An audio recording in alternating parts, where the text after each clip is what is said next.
தள்ளி எழுதுன்னு சொல்லியிருக்கல்ல.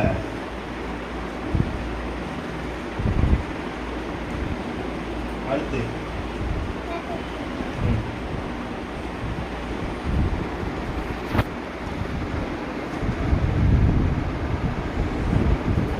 அடுத்து எழுதுங்க. நீங்க எழுதுங்க, ஸ்பீடா எழுதுங்க. என்ன எழுதுறீங்க?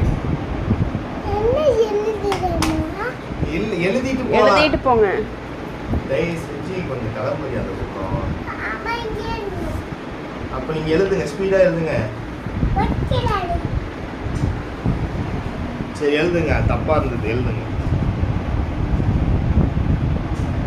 போடலையா?